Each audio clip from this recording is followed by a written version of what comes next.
Hey everyone, it's Christian. I just got off work. I'm down the street from my house and just wanted to talk about some things. I guess the first item of business is a thing called memory oblation. I am seeing a psychiatrist, and basically a little bit about myself. I was molested from the age 8 to about 11 years old, so everything that possibly could happen happened to me. I told a friend when I was in 6th grade, and she ended up telling her mom, and her mom told her to tell the school.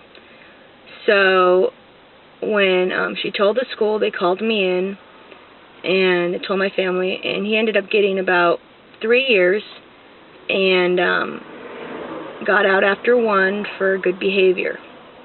So I've been in therapy on and off since then. I've been in treatment on and off since then, and I've been on different meds for anxiety, depression, because I have mood swings. I was diagnosed with PTSD, post-traumatic stress disorder, and basically which takes many forms. It can look like bipolar, it can look like depression, it can look like ADD, it can look like ADHD, it can look like schizophrenia, and it can look like not split personality, but multiple personality disorder, something along those lines. So anyways, so when I went to him, we were talking about how things haven't worked and how I don't always trust my own opinion, and I think sometimes that my brain is trying to trick me, and different things like that. And he was throwing different ideas at me, and one of the ideas was memory oblation, which I guess my friends say that it's a very extreme treatment, but once he said it to me, it seemed like God was giving me a gift. So I don't know all the details about it, but basically what memory oblation is they're going to go, and they're doing this, it's just a study, you can't find it online. It's a study they're doing at this University of Michigan, I do believe, and it's for people with severe trauma only. So basically they're going to go into a part of my brain that stores the trauma and basically do something that erases it, so that I would no longer have the memory of being molested.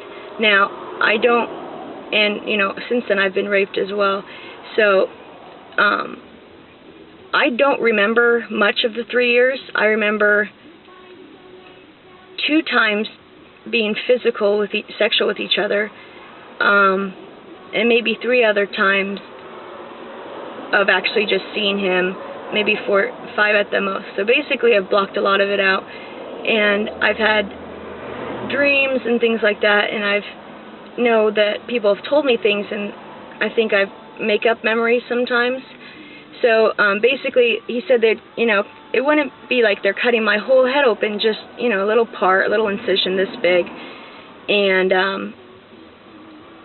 it would, so I have a lot of somatic issues, I have a lot of subconscious issues that are motivating me to do things that I just don't know about.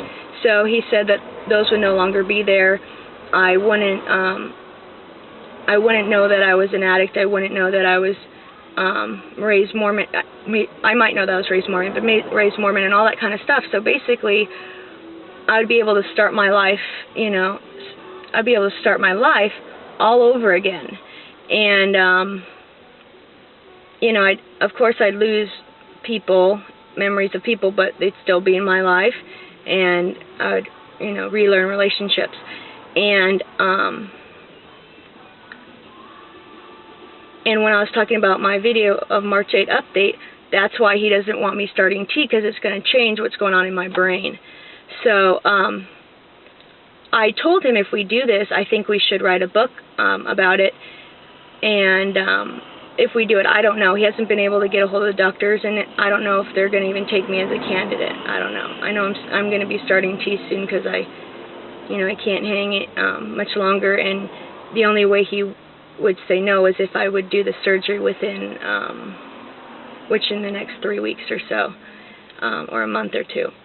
So, for me, what I thought would be cool, and I've had mixed feelings on of my friend's side, but what I think would be cool is having all my journals and writing everything that's happened, and feelings, and going through the process of treatment and everything, and all the different types of meds and all the tests. I've taken millions and millions of tests, and then the surgery. Now my family blames my family blames. That's my future wife, Carrie Underwood. She doesn't know it yet, but I'm going to marry her. Anyways, back to subject. So my parents think that the reason I was a lesbian was because I was molested. Now they think the reason I'm trans is because it's my Bluetooth. I was molested, and they feel like if I just got to more of the root of the issue, then I would be able to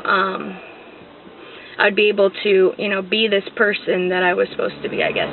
And my mom is wonderful. She doesn't understand it, and I know that when I've gone to different therapies, and when I went to treatment when I was 17 for people who've gone through what I've been through, they wouldn't let me cut my hair, and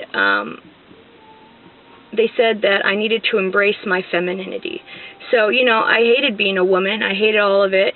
I hated femininity, and I think to a certain point it was because of the trauma, and to a certain point it's because I'm a man, and I can accept those feminine parts of me and the beautiful parts of me, and I can accept that I'm in a female body right now, and I don't hate it as much as I used to, but I've been through a lot of therapy, but I'm not happy this way. And once the surgery's over, and I still like women, and I still am wanting to transition to male, which I will, my belief, then it also proves that being trans is in your brain. It's not something that happens because of trauma. And, some people think that's, dumb, but I think that would be cool for people who've been in my situation, who are molested, and people say that's why you're gay, or that's why you're trans, or that's why this and that I was born this way, and that I'm a great person, and I also wouldn't have all the shame of the church and the shame of growing up in a society, because all that part